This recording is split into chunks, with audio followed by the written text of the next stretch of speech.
ইসলামের চোখের সামনে এবার আল্লাহ রাব্বুল আলামিনের আরশে মুআল্লার অপূর্ব দৃশ্য ভেসে উঠল। তিনি দেখতে পেলেন আরশের গায়ে লিখিত রয়েছে লা ইলাহা ইল্লাল্লাহু মুহাম্মাদুর রাসূলুল্লাহ। এই কালেমাটি দেখেই তার দীর্ঘদিন পুরনো একটি স্মৃতির কথা মনে পড়ে গেল। যখন আল্লাহ রাব্বুল আলামিন তাকে সৃষ্টি করেছিলেন, সৃষ্টি হওয়ার পরেই মাথা উঠিয়ে তিনি আল্লাহ রাব্বুল আলামিনের আরশে মুআল্লায় এই কালেমাটি দেখতে পেয়েছিলেন।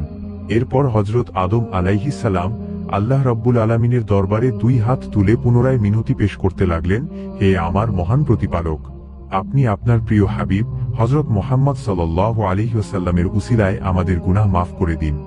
যখন হযরত আদম আলাইহিস সালাম রাসূল আকরাম সাল্লাল্লাহু আলাইহি ওয়াসাল্লামের উসিলা দিয়ে দোয়া করলেন, তখন আল্লাহ রাব্বুল আলামিনের দয়ার সাগরে জোশ মেরে উঠল। সঙ্গে সঙ্গে তিনি হযরত আদম আলাইহিস সালামের প্রার্থনা কবুল করে তার ও তার স্ত্রী হযরত হাওয়া আলাইহিস সালামের গুনাহ খাতা ক্ষমা করে দিলেন এবং তিনি তাদেরকে সম্পূর্ণরূপে মাফ করে দিলেন। এরপর আল্লাহ রাব্বুল আলামিন জিবরাইল আলাইহিস সালামের মাধ্যমে আদম আলাইহিস সালামকে জানিয়ে দিলেন।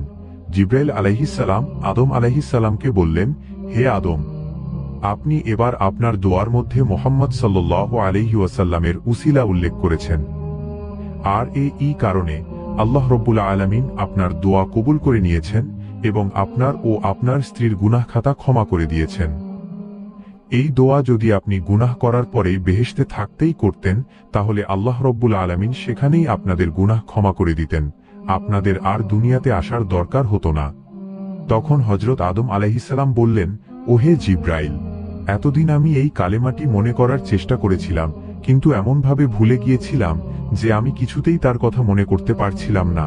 কিন্তু আজ হঠাৎ আল্লাহ রাব্বুল আলামিনের মেহেরবানিতে আমার সেই কালেমার কথা মনে পড়ে যায় এবং আমি সেই কালেমার উসিলা দিয়ে আল্লাহ রাব্বুল আলামিনের কাছে দোয়া করলাম। ফেরেশতা জিবরাইল আলাইহিস সালামের সাথে হযরত আদম আলাইহিস সালামের এরূপ কথোপকথন চলছিল। হঠাৎ হযরত আদম আলাইহিস সালামের চোখের দৃষ্টি দূরের একটি প্রান্তরের দিকে পতিত হল। তিনি দেখতে পেলেন জেদ্দার দিক থেকে বিবি হাওয়া ধীরে ধীরে তার দিকে এগিয়ে আসছেন। এই দৃশ্য অবলোকন করে হযরত আদম আলাইহিস সালাম আর বসে থাকতে পারলেন না। তিনি দ্রুত এগিয়ে গিয়ে বিবি হাওয়াকে জড়িয়ে ধরে আকুল হয়ে কাঁদতে লাগলেন। বিবি হাওয়াও দীর্ঘকাল পরে এভাবে স্বামীকে ফিরে পেয়ে অবুঝ শিশুর মতো ফুঁপিয়ে ফুঁপিয়ে কাঁদতে লাগলেন। সুদীর্ঘ ৩০০ বছরের বিচ্ছেদের পর স্বামী স্ত্রীর এইভাবে সাক্ষাৎ বা মিলন লাভের এই অপূর্ব দৃশ্য একটি দৃষ্টান্ত হয়ে রইল।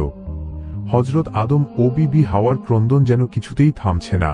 তাদের এই কান্নার দৃশ্য জমিন ও আসমানের অসংখ্য ফেরেশতা অবলোকন করছিল এবং তারাও সকলে তাদের কান্নার সাথে শামিল হল এবং আল্লাহ রাব্বুল আলামিনের দরবারে অশেষ শুকরিয়া আদায় করল। দীর্ঘকাল পরে হযরত আদম ও বিবি হাওয়ার যে স্থানে সাক্ষাৎ হয়েছিল, সেই স্থানটিকে আমরা বর্তমানে আরাফাতের ময়দান বলে চিনি। প্রিয় দর্শক, এই ছিল আমাদের আদি পিতা ও আদিমাতা হযরত আদম ও হাওয়া আলাইহিস সালামের কাহিনী। আল্লাহ রাব্বুল আলামিন আমাদেরকে তাদের জীবন থেকে শিক্ষা লাভ করার তৌফিক দান করুন। আমিন।